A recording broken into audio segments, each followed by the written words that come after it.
Hello, welcome back to episode 5 of Our Identity. So today we're going to talk about the heritage sites in Little India. Yeah. So where are we right now? Right now we are currently in front of the former house of Tan Teng Nia. Yeah. Right. So basically, more about this house is that it used to be the house for Mr. Tan Teng Nia, and he used to make the sweets using the sugar from sugar canes. Exactly, in the days. Wow. And this building was built in the 1900s.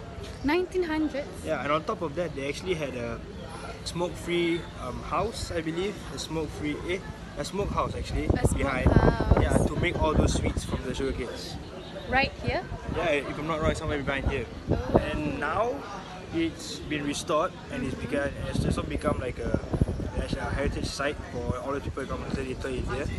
And it was certified the Singapore, if I'm not wrong, Singapore Architecture Award for honorable mention in 1991. I'm not sure what the award was, but I know they had the award in 1991. Nice. Yeah. Let's look around.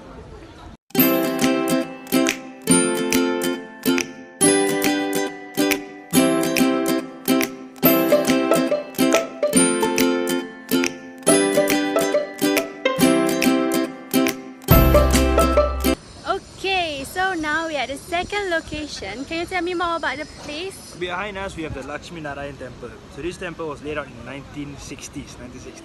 And this temple is basically used to worship Lord Krishna, which is a reincarnation of one of our gods, Lord Vishnu. A lot of North Indian temples, North Indian Hindus come here to worship Krishna. And did you know that they needed 10,000 North Indians donated and supported this temple just to be built in the 1960s. This is the first temple? This is the first North Indian Hindu temple in Singapore itself. Wow. And this temple was made mainly for those North and Northeastern Indian herdsmen who came to Singapore during the long time ago. Wow. Yeah, so those people usually came from Uttar Pradesh and Bihar. I don't know whether you know about, but that's a place in North India. That is amazing. Like 10,000 Yeah, 10,000 North Indian Hindus supported and donated just for this temple. just for this temple. Yeah. Have you gone inside before? When I was younger, I did go inside.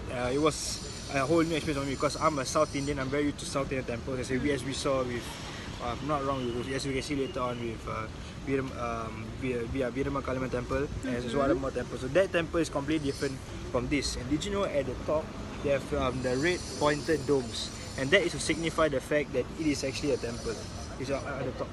Right at the top? Yeah, at the top. I see. Yeah. So I've got a question. Yeah. North Indian and South Indians, right? They pray the same way or they have different kinds of techniques or... For me, my perspective is that we pray to the same gods, and most of the time in the same manner, and nothing really changes. So for me, I really feel that there's not much of a change. However, there are some gods that we South Indians pray to, like for example Lord Shiva. There are not many North Indian Hindus will pray to, as they will frown upon him as he is the god of destroyer. He is the god of destroying. I see. Yeah. Okay, that's enough about the temple. So now we're gonna go to the next location. Yeah, catch you guys there. Let's go. Yeah! Hello! So now we are at the third location. Yeah, Putra Methodist Church. Yes. And this was built by a German Methodist missionary by the name of H.L.E. Loring. Right, back then he made this church for all those rickshaws and coolies around the area. But did you know that during the World War II, this church was actually bombed by a bombshell which was near the northeastern part of the church? So this is the reconstructed part? Yes. So in 1947, they were only able to rebuild the front of the church. So actually this church is quite big lah. Yeah. It's just that when they reconstruct the area, it's just... This is the only thing they could rebuild properly.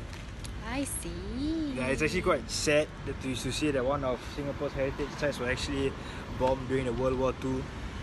Or to do, and that's not in our hands.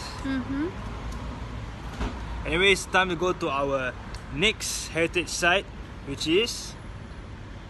Let's find out.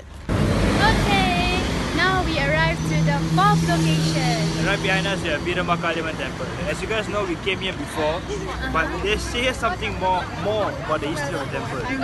In 1881, Bengali workers actually came here and built this temple called Virama Kaliman temple.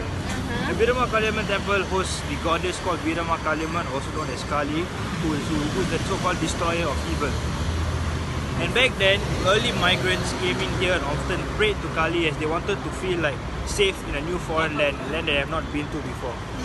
And on top of that, during the World War II period, a lot of people came here to seek refuge and also pray for protection for their lives in this temple itself.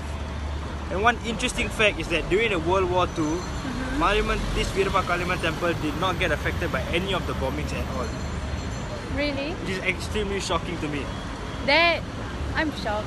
Yeah. Like at all? At all, nothing. Wow. Like nothing. Like the church got bombed, and Virama Kaliamman temple is just right behind the church, and yet nothing happened. It's really extremely amazing. shocking. Very. Yeah. Let's see that. Wow. So this has been here since when? 1881. So that's like That's a long my maths. time. I cannot. It's a long time. And Okay. if you want to know more about how the temple is from the inside and what we normally do, you can catch our other video that we made about more about this small things, the science of the temple. Yeah. Yes. Now on to our last location. Yeah. Where Let's we going? go. We're gonna go. I see. Bye bye.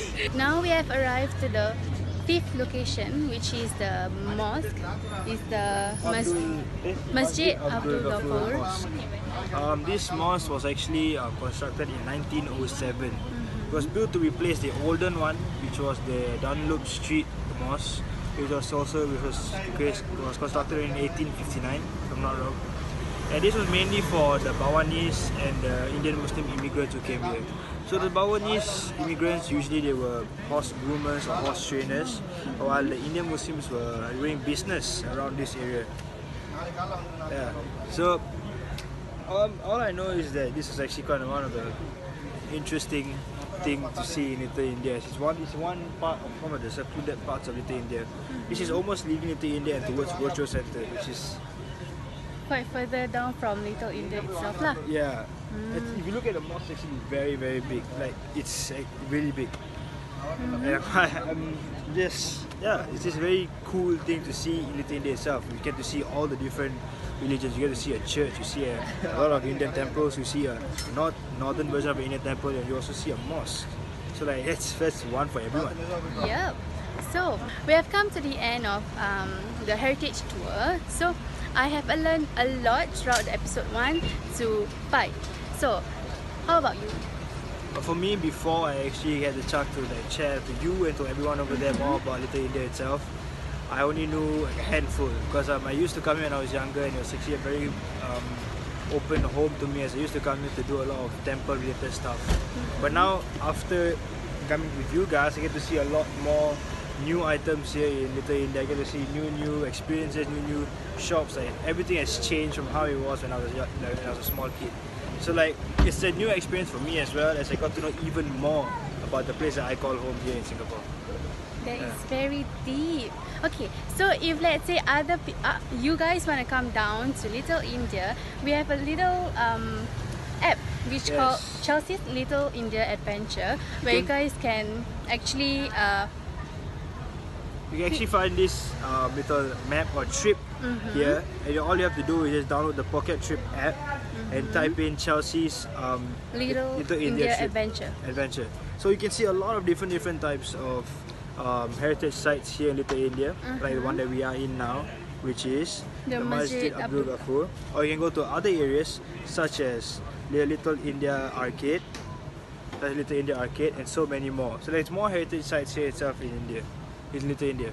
Yeah, so I hope you guys have enjoyed this journey with us, knowing more about the India's culture in Singapore. So we hope you actually learn more about not only Little India but also about the fact that everywhere in Singapore is a much more racial harmony filled place. Like you see Little India, we have churches, we have Indian temples, we have a northern Indian version of temples, and also have a mosque. yeah. So just note that not only Little India but a lot of different areas around Singapore are racial harmony filled. Yes. So we'll see you on the next episode. Goodbye. Bye bye. Click here to watch our other videos and click here to subscribe.